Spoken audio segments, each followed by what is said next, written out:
Bismillahirrahmanirrahim. Assalatu wassalam ala asyrafis salin wa ala alihi wa sahbihi ajma'in. Amabad. Assalamualaikum warahmatullahi wabarakatuh. Mga kapatid sa Islam, nandito naman po tayo para magbigay ng Islamikong pagpapayo patungkol sa tafsir ng Surah Tur.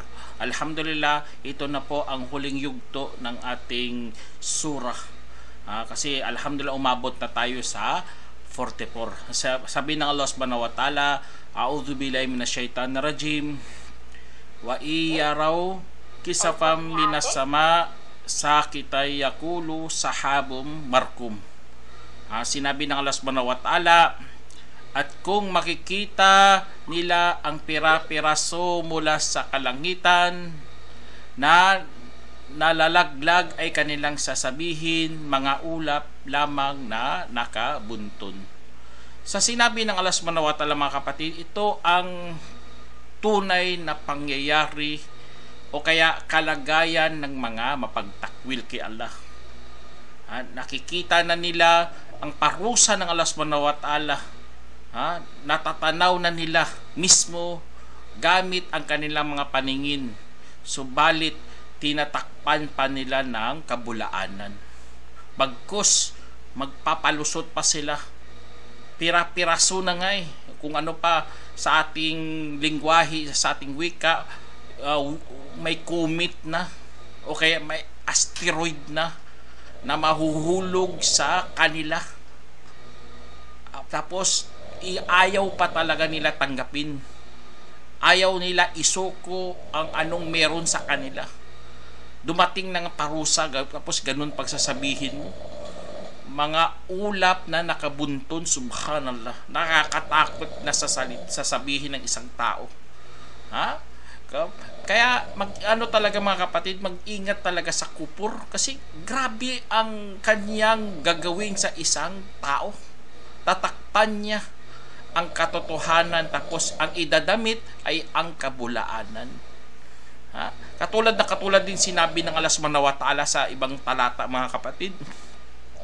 Sabi ng Allah subhanahu wa ta'ala, walau fatahna alaihim baba minas samai fadhallu fihi ya'rujun laqalu innama sukkirat absaruna bal nahnu qaumun mashurun. Subhana, sabi ng Allah subhanahu wa ta'ala, tingnan nyo, kung binuksan namin ang pintuan mula sa kalangitan, at sila ay mag-aangat doon o magpupunta doon, sasabihin nila, tanging binulag lamang ang aming mga mata, bagkus kami ay mga tao na ginawan ng mahika. Subhana, ganun sasabihin nila.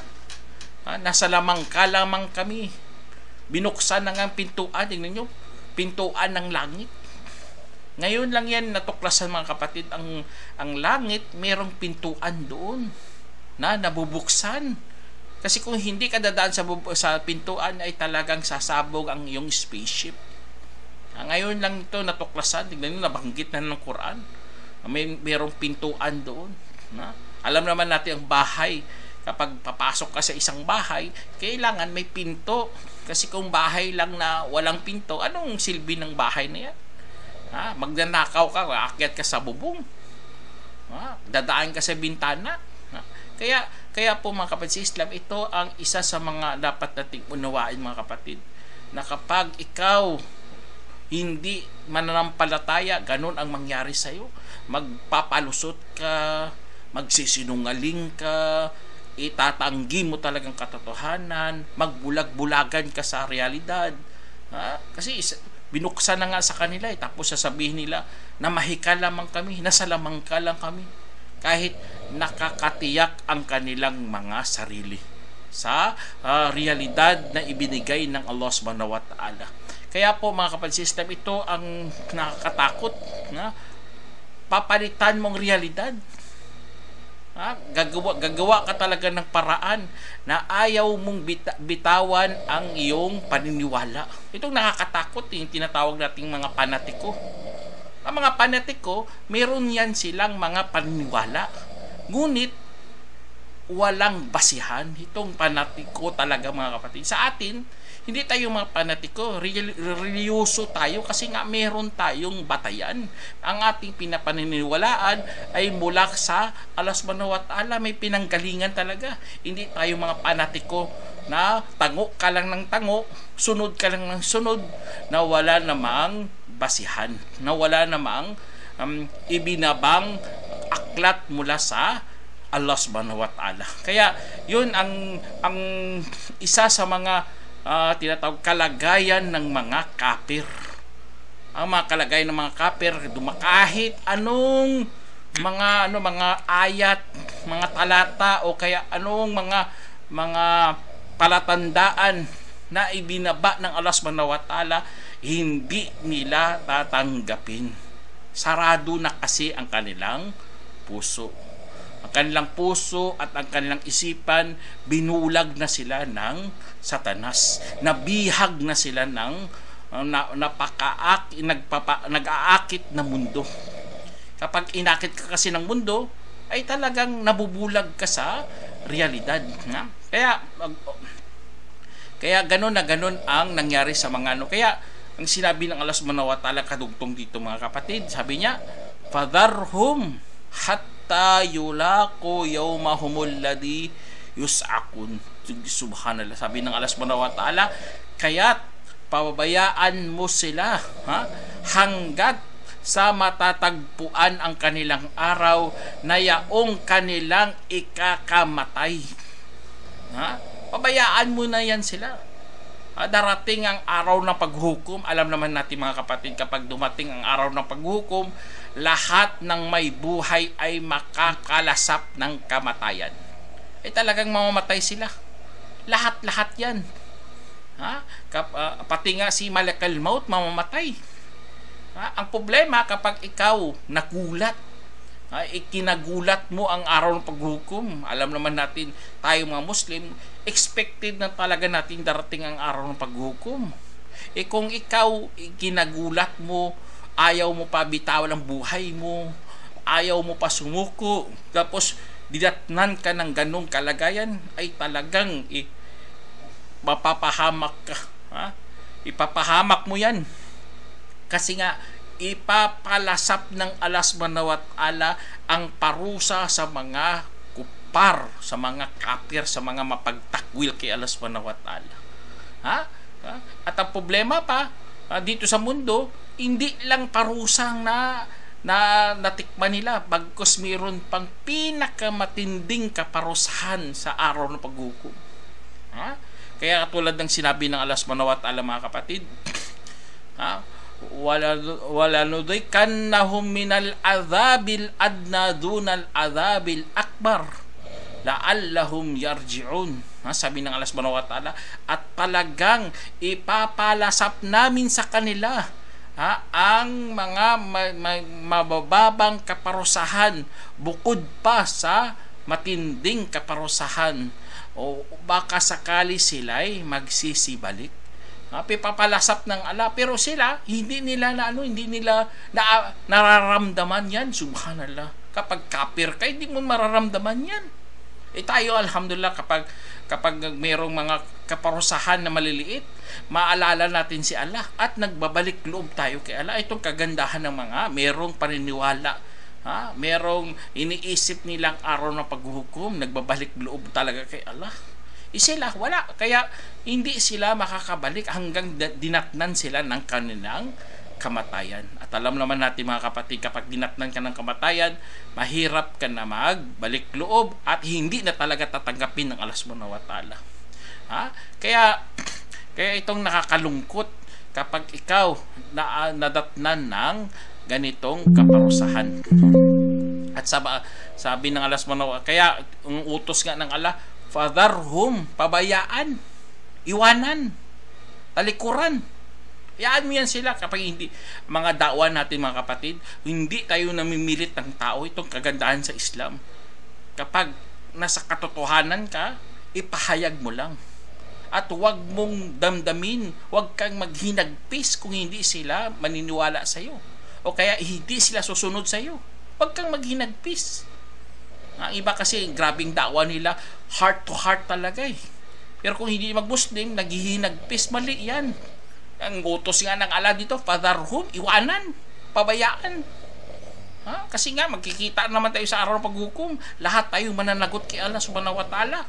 Lahat ating mga pinagsasabi, pinanggagawa, pinapaniwalaan, lahat tayo mananagot sa ating mga pinanggagawa. At kung anong nakamit mo, yun din ang pabuya na ibibigay ng Allah. Kaya mga kapatid, yun ang kaya bilang mga nangangaral sa Islam, bilang tagapag-anyaya sa katotohanan, huwag kang maghinagpis kung hindi sila susunod sa iyong mga sinasabi. At huwag ka rin mahinaan ng loob. Kung hindi sila mag-Muslim, kung hindi sila sumunod, huwag kang mahinaan ng loob, mga kapatid. Kasi ang Allah na mismo nagsabi, pabayaan sila eh. Allahu Akbar. Kaya sa atin, obligasyon lang natin ay magpaabot. Pero dapat gandahan mo ang pagpapaabot para sila matanggap naman nila ang katotohanan. Pero ngunit kung ayaw talaga nila, hayaan mo yan sila kasi may araw kung saan ikakamatay. Ibig sabihin kapag dumating ang Yawmul Qiyamah, lahat yan mamamatay, lahat tayo mamamatay. Kaya po ang problema doon, mga kapatid, ang araw ng paghukom kapag dumating, yawma la yugni anhum kaidahum shay'a wala hum yunsarun. Sinabi ng Allah subhanahu wa ta'ala, araw na kung saan walang makakatulong hinggil sa kanila sa kanilang mga pagpapakana ng anuman at wala ring makakatulong. Tingnan nyo, subhanallah mga kapatid. Walang makakatulong o kaya makapagbigay pakinabang, wala. Doon sa araw paghukom, walang makakatulong sa iyo kahit sino doon. Lalo na ikaw gumawa ng isang napakagandang pakana. Alam naman natin pakana, dadalhin ka sa kapahamakan. Yun ang mga gusto nila eh. Ipapahamak nila ang mga naniniwala sa Diyos. Ngunit pagdating nila doon, akala nila perfect plan na. Akala nila napakabisang plano na. Wala ring silbi. Auzubillah, tignan nyo. Dito sa mundo, may silbi. Oo, may silbi. Example na lang, apak-apak nila mga manampalataya, aapihin nila. Oo nga, may silbi. Ngunit doon sa araw paghukom, wala na doon silbi ang inyong mga pagpapakana. Si Satanas nga hindi nga makaporma doon sa araw paghukom. Ikaw pa kaya tao ka? Akala mo meron kang pera, meron kang posisyon, meron kang kaalaman, akala mo makakatulong lahat yan sa'yo. Wala, hindi yun makakatulong kay Allah subhanahu wa ta'ala at wala ring makakatulong sa kanya. Itong nakakalungkot mga kapatid, ang mga inaakala mong kaibigan, mga matatalik mong kaibigan, mga kasosyo mo, akala mo makakatulong yan sa'yo sa araw ng paghukom, lalo ng yaman mo, hindi makakatulong sa'yo doon. Bagkus ikaw ay maghihinagpis, ikaw ay mag-iiyak ka doon sa araw ng paghuhukom kasi nga ang iyong mga ginagawa ay hindi makakatulong sa iyo. Kaya mga kapatid sa Islam, itong isa sa mga payo natin bilang Muslim sa mga hindi Muslim, na huwag kayong gumawa ng pakana sa mga naniniwala kasi sa araw ng paghukom hindi kayo magtatagumpay, bagkus kayo'y mabibigo kayo sa inyong mga ginagawa kasi nga maghahatol doon si Allah subhanahu wa ta'ala at ang Allah ay makatarungan. Hahatol siya na merong hustisya. Kung ikaw kabilang ka doon, maparorosahan ka lamang sa iyong mga ginagawa. Kaya alhamdulillah mga kapatid, nasa liwanag po tayo ng Islam. Tumatahak tayo sa Islam, sa liwanag na kung saan yun ang patungo sa ikakalugod ng Allah subhanahu wa ta'ala. kung saan patungo sa ikakagagalak ng ating mga sarili. Yun po ang paraiso ng Allah subhanahu wa ta'ala. Kaya sabi ng Allah subhanahu wa ta'ala, mga kapatid, kadugtong dito, wa innal ladhina zalamu adaban duna dhalika walakin aktharahum la ya'lamun. Sinabi ng Allah, mga kapatid, sabi niya, katotohanan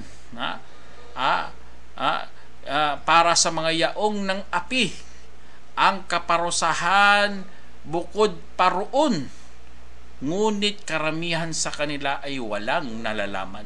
Tingnan nyo sa sinabi ng Allah, mga kapatid, kaparusahan bukod paruon. Dito sa mundo may parusa, pero ang parusa, bibigyan ka muna ng pagkakataon mag-isip, na mag-isip ka, magbalik loob ka, bumalik ka sa Allah. Mayroong pang chance, mayroon ka pang pagkakataon na magsisi sa iyong mga pinanggagawang kasalanan. Kasi nga, yun ang ng Allah subhanahu wa ta'ala, choice niya. Bibigyan ka ng niyang tinatawag na pagkakataon na magbalik loob kay Allah. Allahu Akbar. Ganun ang habag ng Allah, mga kapatid. Ganun ang kanyang pagbibigay dito sa mundo. Ngunit kung hindi mo yan kinuha, meron pang ibang kaparusahan sa araw ng paghukom. Yun ang pinakamatindi, yun ang pinakamalaki, yun ang tinatawag na impyerno ng Allah subhanahu wa ta'ala. Pero karamihan sa kanila walang nalalaman. Subhanallah. Akala nila parusa dito sa mundo, ito ng parusa, hindi ka nang mahal ng Diyos, kaya pinaparusahan ka. Hindi ganun, mga kapatid. Ang parusa dito sa mundo, may pagkakataon ka pa. Pero doon sa kabilang buhay, wala ka ng pagkakataon. Kaya sabi ng Allah subhanahu wa ta'ala kay Prophet Salam sa kanyang pagdadawa, anong kailangan sa dawa? Katulad dito sinabi ng Allah kadugtong dito, fasbir li hukmi rabbika wa innaka bi'ayunina fasabbih bihamdi rabbika hina taqum wa minal layli fasabbihhu wa ibadaras nujum. Tingnan nyo, sabi ng Allah subhanahu wa ta'ala, pakinggan natin, mga kapatid, sabi niya, at tiisin mo ang para sa batas ng iyong Panginoon. Tingnan nyo, pagtiis sa da'wa, mga kapatid. Pagtiisan. Hindi dakdak ka ng dakdak dyan sa social media. Pero kung pinula ka, lumalabas naman ang iyong masamang asal. Subhanallah, hindi ganun sa pagdadawa, mga kapatid. Parang parang wala kang pinag-aralan, parang iba kang tao, parang wala kang mudo, wala kang moral. Subhanallah, hindi ganun sa pangangaral. Kasi nga ang si Prophet Muhammad SAW nga, inutusan siya na fasbir, magtiis ka para sa batas ng iyong Panginoon.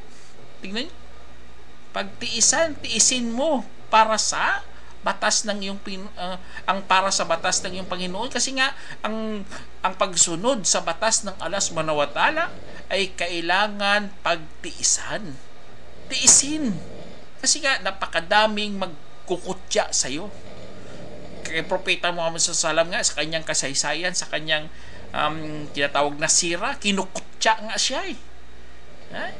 Kinukutya siya. Kaya ang dito, mga kapatid, kailangan natin ng pagtitiis katulad sa ginawa ng mahal natin Propeta Muhammad sallam sa batas ng Allah subhanahu wa ta'ala.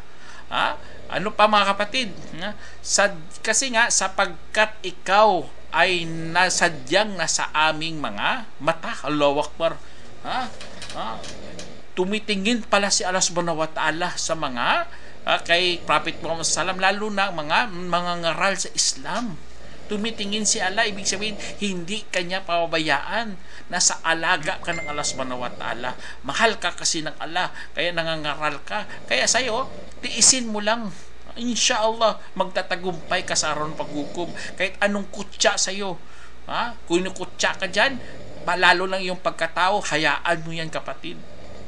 Lalo na sa mga mapagtakwil, apak-apakan ka, sabihin ka terorista ka, mukha mo parang mukhang ano pa ang mga pinagsasabi nila, mga lalo na sa kababaihan, ang init-init pero naghihijab. Hayaan mo, basta ikaw nasa ilalim ng mata ng Allah subhanahu wa ta'ala. Ibig sabihin, nasa mata ng Allah subhanahu wa ta'ala pag-aalaga.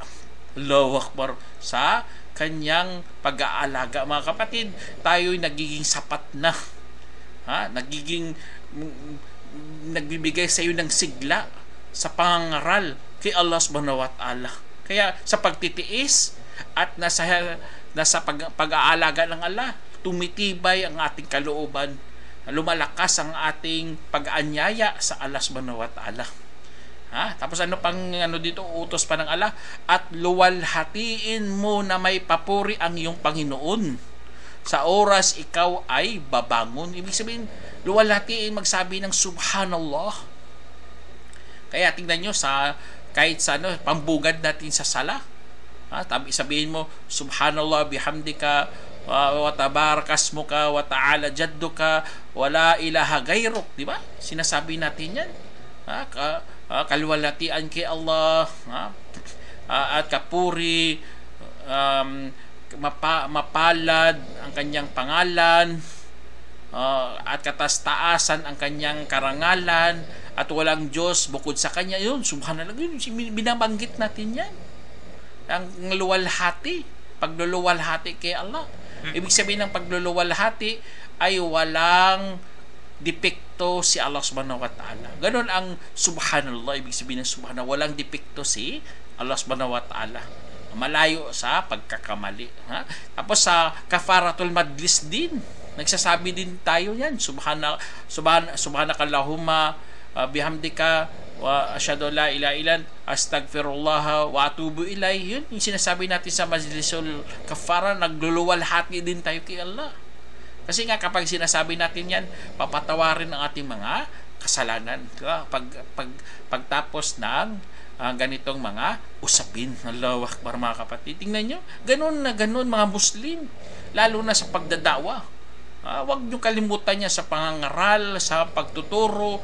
Magsabi kayo ng ganun para lumakas ang loob mo, mga kapatid. Kahit anong kutya sa'yo, hindi ka marunong, wala kang alam, pupunahin ka lang, kahit anong pupunas sa'yo, hayaan mo yan. Basta ikaw nasa pagtitiis, sa pagngangalaga ng Allah, at pagluluwalhati, lalo na sa salah. Allahu Akbar, hina takum. Kung kapag ikaw ay babangon. Tapos ano pa? Panghuli, mga kapatid. Sabi dito, minal layli wasabbihu wa ibadaran nujum. At sa gabi, gabi, ibig sabihin sa ginagawa natin katulad ng tarawih, sa gabi nagluluwalhati tayo kay Allah na mayroong papuri.